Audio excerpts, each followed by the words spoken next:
Bienvenue dans les petites histoires de Michel, un podcast dans lequel je raconte mon exploration de la cuisine japonaise. Cet art ultime de bien manger que j'ai à cœur de transmettre aujourd'hui est la synthèse entre mes pratiques d'artiste, de jardinière et de cuisinière.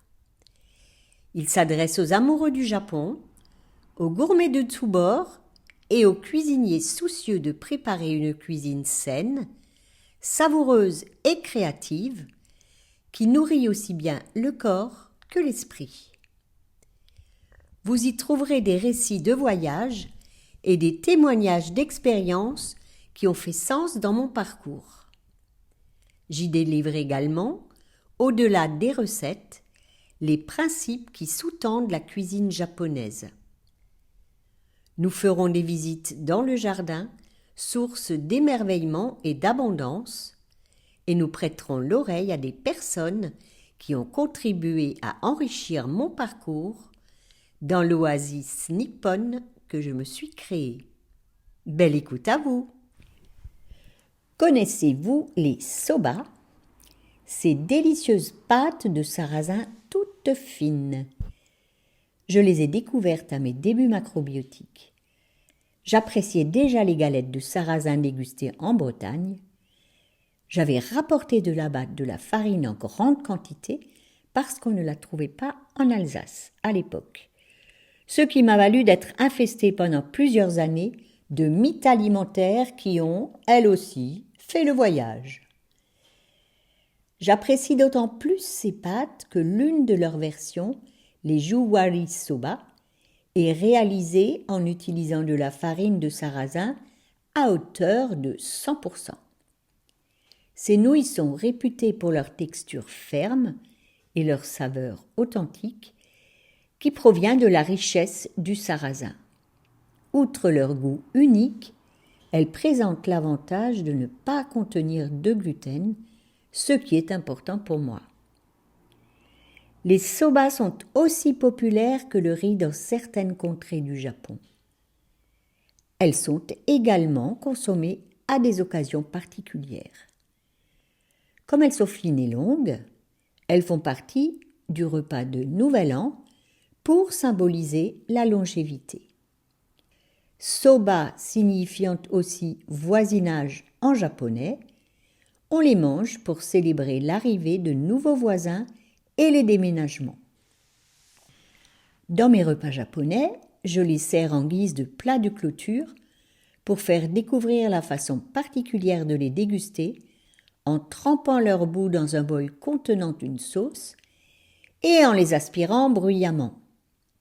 Les aru-soba, présentés sur un plat muni d'une natte qui permet de les égoutter, se mangent froides, ce qui peut nous paraître étrange. Les Japonais vont même déposer un glaçon sur le dessus pour apporter de la fraîcheur lors de l'été étouffant.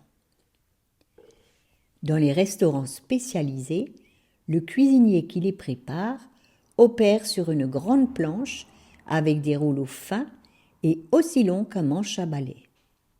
L'opération est visible pour les clients. C'est une marque de qualité. Souvent, la planche se trouve dans une vitrine pour que le spectacle puisse être visible depuis la rue. Lors d'un de mes voyages, j'espérais bien pouvoir assister à la fabrication des soba et j'étais à l'affût des vitrines avec une planche. À Takayama, une ancienne cité féodale située dans les Alpes japonaises, dont le centre avec des bâtiments datant de la période Edo est préservé, j'ai repéré une vitrine avec sa grande planche. Mais je n'ai jamais pu voir un cuisinier s'activer, même en passant plusieurs jours d'affilée et à des horaires différents devant cet endroit. Un soir à Tokyo, lors du même voyage, la veille de mon retour, je fumais une cigarette sur le parapet d'un pont, à l'endroit équipé d'un cendrier où l'on est autorisé à fumer. Je regardais distraitement ce qui se passait en contrebas. Et soudain, en observant une vitrine éclairée, je réalise qu'il y a là un cuisinier qui s'active derrière sa planche. Je descends en courant pour voir ça de près et au moment où j'arrive devant la vitrine, le cuisinier était en train de balayer sa planche, de ramasser la farine. Fin de l'action. C'était ma dernière chance.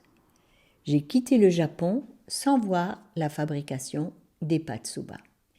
Bien plus tard dans l'année, je marchais sur un trottoir de Paris avec ma belle-fille Rosen qui venait de donner naissance à mon petit-fils Arthur. Nous nous rendions chez son kiné pour une séance post-accouchement. Moi, je devais promener Arthur dans sa poussette pendant sa séance. Nous marchions sur un trottoir de la rue Popincourt en papotant. À un moment donné, je lève le nez vers une vitrine et je me dis « Ah, tiens, des meules !» tout en continuant à marcher d'un bon pas. Une fois seule avec Arthur, je sillonne le quartier. En revenant sur mes pas, je reconnais la vitrine avec les meules et je me dis « Ah oui, les meules !» Mais ce que je n'avais pas vu, tout absorbé dans notre conversation avec Rosen, c'est qu'il y avait une deuxième vitrine et derrière cette vitrine, il y avait une planche. La même planche que dans les sobayas au Japon et quelqu'un qui s'activait derrière la planche. Bingo! Tout excité, je rentre dans la boutique et bombarde l'artisan de questions. Oui, ce sont bien des soba pur sarrasin qu'il fabrique. Oui, je peux en acheter. Et cerise sur le gâteau, je peux m'inscrire à un stage pour apprendre à les confectionner moi-même. Sitôt dit, sitôt fait. Après une longue quête infructueuse au Japon, c'est à Paris que j'apprends à faire des soba. Merci Olivier, ce paysan ariégeois qui a fait son trou à Paris dans cette jolie boutique où il y avait tout. J'ai continué à m'approvisionner en farine chez lui parce qu'elle convient mieux pour les soba que celle que l'on trouve dans les magasins de diététique. Dans une autre boutique à Paris, j'ai pu acheter le couteau indispensable, le soba kiribucho, qui a une forme très particulière. La lame fait 27 cm de long et 11 cm de large. Elle est assez lourde et présente un évidement arrondi qui prolonge le manche. De retour chez moi, dans l'atelier de menuiserie hérité de mon mari, j'ai trouvé tout ce qu'il faut pour bricoler les accessoires en bois pour étaler et découper la pâte. La préparation de la pâte, son laminage et les découpes sont très techniques. En plus, il faut œuvrer vite pour manipuler cette pâte sans gluten qui risque de se briser si on la travaille trop. Fabriquer des soba nécessite beaucoup de pratique pour arriver à un résultat acceptable et aussi une certaine force physique. Une aide masculine est à chaque fois bienvenue, comme celle de mon neveu Philippe, qui a déjà de belles compétences en cuisine, beaucoup de curiosité et surtout plus de force que moi. Même si mes soba ne sont pas parfaites, je les propose malgré tout à mes convives parce que leur arôme et leur texture sont tellement meilleurs. De plus, le bouillon de cuisson appelé sobayu, qu'on sert à la fin dans le reste de la sauce d'accompagnement, est un délice, chargé d'arômes crémeux et onctueux à souhait. Je le sers dans la même cruche verseuse carrée en laque rouge en forme de kyusu qu'un grand chef japonais utilise pour verser ce sobayu. Récemment, je viens de recontacter Olivier pour une nouvelle commande de farine. À ma grande surprise, après 6 ans sans contact, il se souvenait de moi. Ah, l'Alsacienne! J'apprends qu'il a quitté Paris au moment du Covid et s'est replié dans son Ariège natal, où il poursuit la culture du sarrasin et la fabrication des soba. Comme par hasard, quelques jours plus tard, j'ai découvert une vidéo où il présente son activité sur le canal YouTube de Culture Japon dans une émission intitulée « Un goût de Japon en Ariège, un maître soba à la campagne ». Olivier produit aussi du sarrasin torréfié pour réaliser une infusion typiquement japonaise, le sobacha. Ce soba torréfié, que je connaissais sous le nom de kasha, je l'utilise souvent pour apporter du croquant sur une compote ou confectionner des barres pour sportifs en le mixant avec des dattes et du beurre de coco. Il est temps que je fasse aussi découvrir son infusion à mes clients. Mon affinité avec Olivier est liée à cette même quête d'aller au bout de nos projets, de nous donner les moyens de réaliser nos rêves en lien avec le Japon. Maintenant, Olivier, tu es un peu loin pour que je vienne te faire un petit coucou. Avant d'enregistrer ce podcast, il fallait que je mette la main à la pâte pour renouer activement avec les soba. J'ai relu mes notes pour les proportions, révisé les images pour les différentes étapes, préparé mon plan de travail et en avant pour le pétrissage. Un peu trop ambitieuse pour cet essai, j'ai commencé avec une trop grosse quantité de farine. La quantité d'eau indiquée soigneusement mesurée était probablement insuffisante en raison du psyllium ajouté à la farine pour la faire tenir. Le psyllium est très avide en eau. Je serai plus généreuse avec le liquide la prochaine fois, même si la pâte colle un peu.